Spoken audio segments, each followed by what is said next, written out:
नमस्कार मंडळी, मी मीनाक्षी रेसिपी मराठीमध्ये तुमच्या सर्वांचे स्वागत करते. सर्वांना श्री स्वामी समर्थ. तर आज आपण टिफिन सिरीजचा भाग 6वा बघत आहोत. तर त्यासाठी मी एक बाउल घेतलेला आहे. त्याच्यामध्ये अर्धा कप रवा घेतलेला आहे आणि अर्धा कप तांदळाचं पीठ घेतलेलं आहे. तर रेशनच्या तांदळाचं मी स्वच्छ धुवून वाळवून त्याचं पीठ तयार करून आणलेलं आहे. त्याच्यामध्ये चवीनुसार मीठ टाकलेलं आहे आणि एक छोटी वाटीभर मी इथे दही घातलेलं आहे. तर आता आपल्याला याच्यात थोडं थोडं पाणी करून घालायचं आहे. तर मी पहिल्यांदा अर्धा कप पाणी घेतलेलं आहे. ते थोडं थोडं करून आपल्याला घालायचं आहे. आपल्याला एकदम पाणी घालायचं नाही, कारण पीठ आपलं पातळही होऊ शकतं आणि त्याच्यामध्ये गुठळ्यासुद्धा होऊ शकतात. त्यामुळे आपल्याला थोडं थोडं पाणी करून त्याच्यामध्ये घालायचं आहे. तर पहिल्यांदा अर्धा कप आणि नंतर अर्धा कप असं 1 कप मला पाणी लागलेलं आहे. तर मी तिसरा कप घेतलेला आहे, पण मला त्याच्यातलं 1 चमचाभरच पाणी इथे मी वापरलेलं आहे.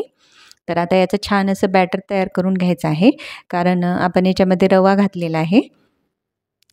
तर बघू शकता मी तिसरा कप घेतलेला आहे, पण एकच थेंब मी त्याच्यामध्ये पाण्याचा घातलेला आहे. तर याच्या उपर मला अजिबात पाणी लागलेलं नाही. तर एवढ्या रव्यासाठी आणि तांदळाच्या पिठासाठी एवढं पाण्याचं प्रमाण योग्य आहे. तर आपण याला एक 10 ते 15 मिनटं झाकून ठेवूयात. तर वर पुढची तयारी करूयात. तर इथे पॅन घेतलेला आहे. त्याच्यामध्ये मी थोडंसं तेल टाकून मोहरी जिरं टाकून घेतलेली आहेत आणि त्याच्यामध्येच एक कांदा, शिमला मिरची आणि 2-3 हिरव्या मिरच्या असं मी त्याच्यामध्ये टाकून घेतलेलं आहे. याला छान असं परतून घ्यायचं आहे. तर आपल्याला हे जे भाज्या आहेत का एकदम जास्त आपल्याला शिजवून नाही घ्यायच्या आहेत. थोडंसं त्याचा क्रंच तसाच राहिला पाहिजे, अशा आपल्याला ह्या भाज्या भाजून घ्यायच्यात, जेणेकरून आपल्याला ह्या तेलावर परतवून घ्यायच्या आहेत. तर मी नंतर एक टोमॅटोसुद्धा घातलेला आहे. याला थोडा वेळ आपण परतवून घेऊयात आणि लगेच काढून घेऊयात. आता याच्यामध्ये थोडेसे मसाले टाकून घेऊयात. तर इथे मी एक छोटा चमचाभर काळी मिरी पावडर घातलेली आहे. तर ऑप्शनल आहे, तुम्हाला घालायची तर घालू शकता, पण काळ्या मिरीच्यानं खूप चव छान येते. आता चवीनुसार मीठ घालायचं आहे. तर आपल्याला इथे भाज्यापुरतंच मीठ घालायचं आहे, कारण आपण जे पीठ आहेत का त्याच्यामध्ये मीठ घातलेलं आहे. तर आता या भाज्या छान अशा हे करून झालेल्या आहेत, परतवून झालेल्या आहेत. आता आपण जे बॅटर आहे का त्याच्यामध्ये ह्या भाज्या ओतून घेऊयात. थोडंसं आपण याला भाजायला थंड करून घेऊयात. तर एकदम नॉर्मल गरम, कडकडीत गरम आपल्याला या भाज्या घालायच्या नाहीत. थोडंसं गॅस बंद करून ठेवायचं, एखादा 2 मिनिट जाऊ द्यायचा. नंतर त्या भाज्या बॅटरमध्ये ओतून घ्यायच्या आणि नंतर त्याच्यामध्ये कोथिंबीर टाकून घ्यायची आहे. आणि इथे मी एक काकडी घेतलेली आहे. तर ती काकडी मी किसून घेतलेली आहे. ती काकडी पण याच्यामध्ये घालायचं. तर मस्त असे आपल्याला ह्याचे अप्पे बनवायचे आहेत. तर एकदम पौष्टिक आणि चवीला तर एकदम भन्नाट असे लागतात, जबरदस्त. तर तुम्ही हे अप्पे नक्की करून बघा. आता इथे मी एक अर्धा चमचा खायचा सोडा घातलेला आहे. त्याच्यावर 1 चमचाभर पाणी घालून घ्यायचं आहे आणि याला छान असं मिक्स करून घ्यायचं आहे. आणि बाजूलाच मी गॅसवर अप्पे पात्र गरम व्हायला ठेवलेलं आहे. तर आता आपण हे बॅटर जे आहे का पूर्ण अप्पे पात्रामध्ये ओतून घेऊयात. तर चवीला तर भन्नाटच होतात आणि एकदम पौष्टिक पण आहेत, आपण कारण याच्यामध्ये भाज्याचा पण वापर केलेला आहे आणि एकदम झटपट होणारे आहेत, कारण आपण हे तांदळाचे आणि उडदाच्या पिठाचे नाहीत, हे मिक्स डाळीचे पण नाहीत. एकदम झटपट रवा आणि तांदळाचे हे अप्पे आहेत. तर एकदम तुम्ही अर्ध्या तासामध्ये हे अप्पे तयार करू शकता, किंवा तुम्हाला जर सकाळी डब्याला द्यायचे असेल तर तुम्ही रात्रीच थोडंफार भाज्याची वगैरे तयारी करून ठेवली तरी पण चालतं.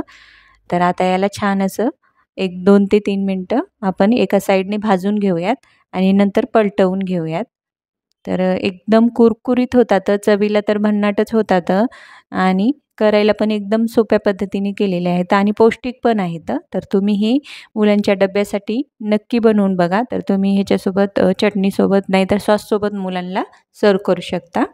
तर आता आपण एका बाजूने सर्व अप्पे पलटवून घेऊयात आणि दुसऱ्या बाजूने एक 2-3 मिनटं आपल्याला हे छान असे भाजून घ्यायचे आहेत आणि नंतर आपल्याला हे अप्पे काढून घ्यायचे आहेत. तर बघू शकता एकदम वरच्या बाजूने कोरडे झालेले आहेत आणि छान झालेले आहेत हे अप्पे तुम्हाला. तर करून नक्की बघा हे तुम्ही अप्पे. तर आता आपण खालच्या बाजूने सुद्धा छान असे भाजून घेऊयात.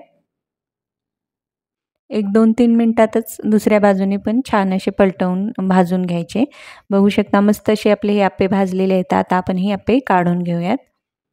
तर जरी हे थंड झाले तरी एकदम छान चवीला लागतात. आतून एकदम मऊ होतात आणि वरून एकदम कुरकुरीत असे हे आप्पे तयार होतात. बघू शकता मस्त असे हे जाळीदार आप्पे आपले तयार झालेले आहेत. तर तुम्ही मुलांच्या डब्यासाठी किंवा नाश्त्यासाठी नक्की करून बघा. नक्कीच छान तुम्हाला घरातल्यांना सगळ्यांना मुलांपासून मोठ्यापर्यंत ही रेसिपी नक्की सगळ्यांनाच आवडतील हे आप्पे. तर नक्की करून बघा. तर तुम्हाला ही आप्याची रेसिपी कशी वाटली मला कमेंट करून पण नक्की कळवा. तर आता लगेच दुसऱ्या रेसिपीला सुरुवात करूयात. तर दुसरी रेसिपी आपल्याला पालकपासून बनवायची आहे. तर इथे मी पाणी घेतलेलं आहे. तर एक पालकची जुडी घेतलेली आहे. ती स्वच्छ निसून धुवून घेतलेली आहेत ही पालकाची पानं. तर पाणी अगोदर आपल्याला उकळवून घ्यायचं आहे आणि त्याच्यामध्ये पालक टाकून घ्यायचा आहे आणि पालक टाकल्यानंतर आपल्याला अगोदर व्यवस्थित पाण्यात मिक्स करून घ्यायचा आणि लगेच गॅस बंद करून ठेवायचा आणि लगेच ते पालकाचे पानं आहेत का ते गरम पाण्यामधून काढून घ्यायचे आहेत आणि त्याची एक प्युरी तयार करून घ्यायची आहे. तर इथे मी अर्धा कप पोहे घेतले होते. तर ते पोहे मी मिक्सरला बारीक करून घेतलेले आहेत. तर त्याचं पीठ घेतलेलं आहे रवाळ असं वाटून. आता त्याच्यामध्येच मी अर्धा कप गव्हाचं पीठसुद्धा घालून घेतलेलं आहे. तर अर्धा कप पोह्याचं पीठ आणि अर्धा कप गव्हाचं पीठ मी असं घातलेलं आहे. तर आता याला छान असं पाणी घालून याला मिक्स करून घेऊयात. तर पहिल्यांदा मी 1 कप पाणी घातलेलं आहे आणि नंतर 1 कप असं 2 कप मी पाणी वापरलेलं आहे. तर आपल्याला हे पातळसर असं मिश्रण ठेवायचं आहे. तर न गुठळ्या होता आपल्याला हे बॅटर तयार करून घ्यायचं आहे. तर आता आपण जी पालकची प्युरी तयार करून घेतली होती का ती टाकून घेऊयात. तर बघू शकता रंग किती छान आलेला आहे. एकदम हिरवीगार आपली ही पालकची प्युरी तयार झालेली आहे. तर थोडंसं मी भांडं विसळून त्याच्यामध्ये टाकून दिलेलं आहे. तर आता ही प्युरी आहे का व्यवस्थित अशी याच्यामध्ये पिठामध्ये मिक्स करून घेऊयात. तर इथे मी मसाले वगैरे आणखीन काहीच घातलेलं नाही. तर नंतर आपण हे घालणार आहोत जेव्हा आपल्याला याचे डोसे तयार करायचे आहेत. तर त्यासाठी एकदम चटपटीत अशी एक चटणी तयार करून घेऊयात. तर इथे मी 1 वाटीभर शेंगदाणे, 1 वाटीभर डाळवं घेतलेलं आहे. छोटी वाटी आहे. आता ह्याच्यामध्ये मी 4-5 लाल सुक्या मिरच्या आहेत का त्या घालून घेतलेल्या आहेत. तर तुम्ही लालऐवजी हिरव्या मिरच्यासुद्धा घालू शकता. 1 कांदा घेतलेला आहे आणि 2-3 लसणाच्या पाकळ्या, कोथिंबीर आणि चवीनुसार मीठ घालायचं आहे आणि इथे मी 1 मोठा चमचा दही घातलेला आहे. तर तुम्ही दह्याऐवजी चिंचेचा कोळ किंवा लिंबाचा रससुद्धा घालू शकता. आता याला छान असं बारीक वाटून घ्यायचं आहे. पाणी घालून आपल्याला हे वाटून घ्यायचं आहे. आता इथे मी फोडणी तयार करत आहे. पॅनमध्ये तेल टाकून घ्यायचं आहे, मोहरी, जिरं टाकून घ्यायची. नंतर मी इथे 1 चमचाभर उडदाची डाळ आणि 1 चमचाभर हरभरा डाळ टाकून घेतलेली आहे. 2-3 लाल सुक्या मिरच्या घालून घेतल्या आहेत आणि आपण जे वाटण तयार करून घेतलेलं आहे का ते टाकून घ्यायचं आहे आणि याला आणखीन थोडंसं पाणी घालायचं आहे आणि याला छान अशी एक उकळी काढून घ्यायची आहे किंवा शिजवून घ्यायचं आहे. मस्त अशी आपली ही शेंगदाणे आणि डाळव्याची चटणी जी आहे का डोशासोबत खाण्यासाठी तयार होते आणि चवीला तर मस्त एकदम भन्नाटच लागते. तर तुम्ही ही या पद्धतीची चटणी पण नक्की करून बघा. तर याला छान अशी एक उकळी काढून घेऊयात. तर आता आपली चटणी शिजलेली आहे. मी काढून घेतलेली आहे. तर आता आपलं मिश्रण बघूयात. तर मिश्रण मस्त असं आपलं हे फुललेलं आहे कारण आपण याच्यामध्ये पोह्याची पावडर घातली होती. त्यामुळे आपण ही छान अशी भिजवून घ्यायचं आहे. तर आता ह्याच्यामध्ये मी काळी मिरी पावडर घातलेली आहे 1 चमचाभर. चवीनुसार मीठ घालून घ्यायचं आहे. आणि इथे मी 1 मोठा चमचाभर इथे तीळ घातलेले आहेत, पांढरे तीळ. ते पण छान असे याला व्यवस्थित असे मिक्स करून घेऊयात. आता 1 चमचाभर जिरं पण टाकून घेऊयात आणि हे सर्व जे जिन्नस आहेत का व्यवस्थित असे मिक्स करून घेऊयात. आणि बॅटरची कन्सिस्टन्सी बघू शकता. मी पुन्हा त्याच्यामध्ये एक 2-3 थेंब किंवा 2-3 चमचे पाणी घालून घेतलेलं आहे. तर तुम्हाला मी दाखवते बॅटरची कन्सिस्टन्सी. या पद्धतीचं बॅटर तुम्ही ठेवून द्या. बघू शकता एकदम पातळसर असं आपल्याला हे बॅटर तयार करून घ्यायचं आहे. तर छान असं आणखीन मला थोडंसं घट्ट वाटत आहे तर आणखीन थोडंसं मी पाणी घालून घेतलेलं आहे. तर मला 2 कप टोटल पाणी लागलेलं आहे. तर आता मी तवा गरम केलेला आहे. तर त्याला तेल पुसून घ्यायचं आहे आणि व्हिडिओमध्ये मी दाखवत आहे का त्या पद्धतीने याचा डोसा पसरवून घ्यायचा आहे. एकदम जाळीदार असा आपला हा डोसा होतो आणि एकदम कुरकुरीत हा डोसा तयार होतो. चवीला तर एकदम जबरदस्त तर लागतो. मुलं पण हे नक्कीच आवडीने खातील, मोठे पण खातील. तुम्ही नाश्त्याला सुद्धा हा डोसा बनवू शकता. तर आता आपण ही खालची बाजू जी आहे का ती पूर्णपणे छान अशी भाजून घेऊयात. तर जाळी बघू शकता डोश्याला किती आलेली आहे ती. एकदम कुरकुरीत चवीला भन्नाट असा हा डोसा तयार होतो आणि पौष्टिक पण आहे, कारण आपण हा पालकाचा डोसा तयार केलेला आहे. तर बघू शकता आतली बाजू जी आहे का छान अशी भाजलेली आहे. तर आता आपण हा डोसा पलटवून घेऊयात. एकदम कुरकुरीत असा हा आपला डोसा तयार आहे. चटणी पण तयार आहे. तर सर्व्ह करूयात आपण हा डोसा. एकदम कुरकुरीत असा हा जाळीदार डोसा तयार झालेला आहे. तर आता राहिलेले डोसे पण ह्या पद्धतीनेच करून घेऊयात. तर तुम्हाला ही डोश्याची रेसिपी पण कशी वाटली मला कमेंट करून नक्की कळवा. आणि व्हिडिओ तुम्हाला कुठल्याही क्षणी आवडला तर व्हिडिओला लाईक मात्र नक्की करा. तर आता आपण राहिलेले डोसे पण ह्या पद्धतीनेच करून घेऊयात. तर बघू शकता एकदम कुरकुरीत असा हा डोसा तयार झालेला आहे आणि चवीला तर एकदम जबरदस्त असा झालेला आहे. तर मी तुम्हाला हाताने थोडासा कुस्करून सुद्धा दाखवते. एकदम कुरकुरीत बघू शकता. किती मस्त असा एकदम क्रिस्पी आपला हा डोसा तयार झालेला आहे. चटणी पण तयार झालेली आहे. तर नक्की करून बघा. मुलांना डब्याला द्या किंवा नाश्त्याला घरी तुम्ही करून खाऊ शकता. एकदम पौष्टिक पण आहे आणि करायला पण एकदम सोपा आहे. कुणीही करू शकतं. एकदम नवशिके जरी तुम्ही असाल तरी पण हा डोसा 100% कुरकुरीतच होणार, एकदम क्रिस्पीच होणार, न फसणारी ही रेसिपी आहे. तर नक्की करून बघा आणि तुमचा अनुभव माझ्यासोबत नक्की शेअर करा. तर लगेच तिसऱ्या रेसिपीला सुरुवात करूयात. आता तिसरी पण रेसिपी एकदम चविष्ट, एकदम कुरकुरीत अशी होणार आहे. तर त्यासाठी मी इथे मिक्सरच्या भांड्यामध्ये 1 वाटीभर पोहे घेतलेत, त्याची पावडर तयार करून घेतलेली आहे. 1 चमचाभर जिरे, 2 हिरव्या मिरच्या आणि 5-7 लसणाच्या पाकळ्या याचं एक वाटण तयार करून घ्यायचं आहे. तर इथे मी पालक घेतलेला आहे. तर स्वच्छ धुवून घेतलं आणि त्याला असं बारीक चिरून घ्यायचं आहे. तर त्याच्यामध्येच कोथिंबीर टाकून घ्यायची आहे. तर एकदम कुरकुरीत आणि एकदम झटपट होणारी ही पण रेसिपी आहे. तर एक मोठा कांदा मी उभ्या स्लाइसमध्ये असा चिरून घेतलेला आहे. तो पण घालून घ्यायचा आहे आणि आपण जो ठेचा तयार करून घेतला का तो पण टाकून घ्यायचा आहे. आणि मी इथे एक चमचाभर ओवा घेतलेला आहे, ते पण टाकून घ्यायचं आहे. थोडंसं हातावर कुस्करून घालायचा ओवा, जेणेकरून त्याची चव छान अशी उतरते. आता याच्यामध्ये 1 चमचाभर लाल तिखट आणि पाव टीस्पून हळद पावडर, अर्धा चमचा चाट मसाला टाकून घ्यायचा आणि मोठे 3 चमचे मी इथे तीळ घातलेले आहेत पांढरे, तर ते पण याच्यामध्ये घालून घ्यायचे आहेत. व्यवस्थित असं मिक्स करून घ्यायचं. चवीनुसार मीठ घालायचं आहे. आणि इथे मी एक अर्धी वाटी बेसन पीठ घेतलेलं आहे, ते टाकून घ्यायचं आहे आणि ज्या वाटीने बेसन घातलं का त्याच वाटीने पोहेच पावडर घालून घ्यायची आहे. आपण जे आता तयार करून घेतलेली का ती आणि याला छान असं व्यवस्थित असं मिक्स करून घ्यायचं आहे. आणखीन थोडंसं तुम्हाला लागलं कमी जास्त तर तुम्ही घालू शकता. तर मी पोह्याची जेवढी पावडर तयार करून घेतली का मला तेवढी एका वाटीची पावडर लागलेली आहे आणि त्याच्यामध्येच पुन्हा मी बेसन पीठ घातलेलं आहे. तर याला छान असं व्यवस्थित असं मिक्स करून घ्यायचं आहे. एकदम कुरकुरीत होतं कारण आपण याच्यामध्ये पोह्याचं पावडर वापरली आहे. ते तर तुम्ही पोह्याच्या पावडरऐवजी तांदळाचं पीठसुद्धा वापरू शकता. पण पोह्याच्या पावडरने पण खूप कुरकुरीत आपली ही वडी तयार होते. तर आपण आज पालकाची वडी तयार करत आहोत.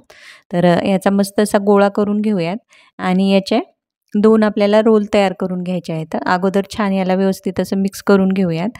सर्व जे जिन्नस आहेत का ते एकजीव करून घेऊयात आणि त्याचे 2 रोल तयार करून घेऊयात. तर इथे मी चाळणी घेतलेली आहे, त्याला तेल लावून घेतलेलं आहे आणि त्याचे आपल्या मिश्रणाचे 2 रोल तयार करून घेतलेले आहेत आणि वरतून थोडेसे असे तीळ लावून घ्यायचे.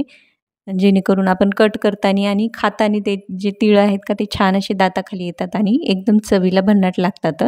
तर आता याला आपण मी व्हिडिओमध्ये दाखवले का त्या पद्धतीने रोलला तीळ लावून घेऊयात आणि याला एक 7-8 मिनिटं वाफवून घेऊयात. छान अशी ही वडी वाफली पाहिजे. तर मी गॅसवर पाणी ठेवलं होतं. आता त्याच्यावर ते चाळण ठेवून देते आणि झाकून याला एक 7 ते 8 मिनिटं वाफवून घेऊयात. तर बघू शकता मस्त अशी वडी वाफवलेली आहे आणि वडी आपल्याला एकदम पूर्ण थंड झाल्यानंतरच कट करायची. जर तुम्ही गरम-गरम याच्यात वडी कट करसाल तर वडी आपली तुटू पण शकते. तर असा कात्र्याचा जो चाकू असतं का तो चाकू घ्या आणि त्याने वडी कापून घ्या. मी अगोदर साध्या प्लेन चाकूने कट करत होते, पण त्यानं माझं थोडंसं तुटत होती वडी, त्यामुळे मी हा कात्रीचा चाकू घेतलेला आहे. वडी बघू शकता एकदम मस्त अशी झालेली आहे. तर आता राहिलेल्या पण वड्या अशाच कट करून घेऊयात आणि मी इथे कढईमध्ये तेल तापवून घेतलेलं आहे. मी अगोदर एक बॅच तळून घेतली होती. आता लगेच आपण ही वडी जी आहे का सोडून घेऊयात तेलामध्ये. एकदम कुरकुरीत होती आणि चवीला पण एकदम भन्नाट होती. कोथिंबीर वडी तर आपण खातोच, ही पालकची वडी पण नेहमी नक्की करून बघा तुम्ही. तुम्हाला पण ही जी पालकची वडी आहे का नक्कीच आवडणार आहे. मुलांना पण आवडेल आणि घरातल्या सगळ्यांनाच ही पालकची वडी नक्कीच आवडेल. ही माझी गॅरंटी आहे. तुम्ही नक्की बनवून बघा या पद्धतीने. तर आता आपण आलटून-पालटून मस्त अशा गोल्डन सोनेरी होईपर्यंत आपल्याला ह्या तळून घ्यायच्या आहेत. कुरकुरीत अशी ही पालकवडी आपली तयार होते. तर आता आपण ही पालकवडी जी आहे का काढून घेऊयात. तर तुम्ही सॉससोबत सर्व करू शकता किंवा एखादी चटणीसुद्धा करू शकता. तर मुलांना डब्याला दिलं तरी मुलं हे आवडीने खातील. एकदम मस्त अशी कुरकुरीत ही वडी तयार होते आणि पावसाळ्याचे दिवस आहेत तर आपल्याला चटक-मटक असं काही खावं वाटतं, तर तुम्ही ही पौष्टिक अशी रेसिपी नक्की करून बघा. आपण वेगवेगळ्या प्रकारची भजी वगैरे करतो, तर त्याऐवजी तुम्ही ही पालक वडी नक्की करून बघा. तर लगेच आपण आता चौथ्या रेसिपीला सुरुवात करूयात. तर इथे मी बीट घेतलेलं आहे. मोठ्या आकाराचं बीट आहे. तर आता आपण काय करूयात, त्याचं वरचं जे साल्ट आहे का ते काढून घेऊयात आणि व्हिडिओमध्ये दाखवत आहे त्याप्रमाणे किसणीने किसून घेऊयात. जर तुम्हाला किसणीने किसायला अवघड जात असेल तर तुम्ही हे मिक्सरला बारीकसुद्धा करून घेऊ शकता. मी थोडंसं अगोदर किसून घेतलं आणि मला पण थोडंसं किसायला थोडा वेळ जात होता. त्यामुळे मी काय केलं, त्याचे बारीक तुकडे केले आणि ते मिक्सरच्या भांड्यामध्ये घालून त्याला बारीक करून घेतलेलं आहे. तर बघू शकता मी काही अगोदर चिरून घेतलं, खिसून घेतलं आणि नंतर मिक्सरला बारीक करून घेतलं. आता याच्यामध्ये चवीनुसार मीठ घालून घेऊयात आणि इथे 1 चमचाभर तीळ घालून घेतलेले आहेत. हे व्यवस्थित असं मिक्स करून घेऊयात आणि याच्यामध्ये आपल्याला गव्हाचं पीठ टाकून घ्यायचं आहे. तर जेवढं बसेल का आपल्याला तेवढं ह्याच्यामध्ये गव्हाचं पीठ घालून घ्यायचं आहे. तर मी 1 वाटीभर अगोदर गव्हाचं पीठ टाकून घेतलेलं आहे. याला व्यवस्थित असं चुरून घेऊयात आणि नंतर 1 वाटीभर गव्हाचं पीठ, मला असं एकूण मिळून 2 वाट्या गव्हाचं पीठ लागलेलं आहे. तर तुमच्या बीटनुसार तुम्हाला गव्हाचं पीठ कमी जास्त लागू शकतं. कारण तुमचं जर बीट मोठ्या साईजचं असेल तर आणखीन लागू शकतं आणि छोट्या साईजचं असतं तर कमी लागू शकतं. तर आपण जसं चपातीला पीठ मळून घेतो का त्या पद्धतीने पिठाचा गोळा मळून घ्यायचा आणि त्याची 1 चपाती लाटून घ्यायची आहे. तर बघू शकता मी मस्त अशी चपाती लाटून घेतलेली आहे आणि इथे 1 चीज स्लाइस घेतलेला आहे आणि आता व्हिडिओमध्ये दाखवत आहे का त्याप्रमाणे आपल्याला हे फोल्ड करून घ्यायचं आहे. तर आपल्याला याचा चौकोनी पराठा तयार करून घ्यायचा आहे. तर चवीला एकदम भन्नाट असा हा पराठा लागतो. तर चीज मुलांना तर आवडतंच, तर तुम्ही ह्या पद्धतीने करून दिलं तर आणखीन पौष्टिक असा हा आपला पराठा तयार होतो. तर आता याला दोन्ही बाजूने आपल्याला आलटून-पालटून मस्त असं खरपूस होईपर्यंत शेकून घ्यायचं आहे. याला तेल किंवा तूप लावू शकता.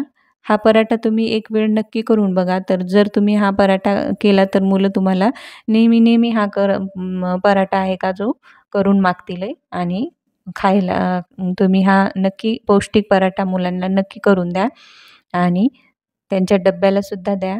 तुम्ही घरी पण नाश्त्याला करू शकता. मस्त असा हा पराठा तयार होतो. बघू शकता टम्म असा फुगलेला आहे.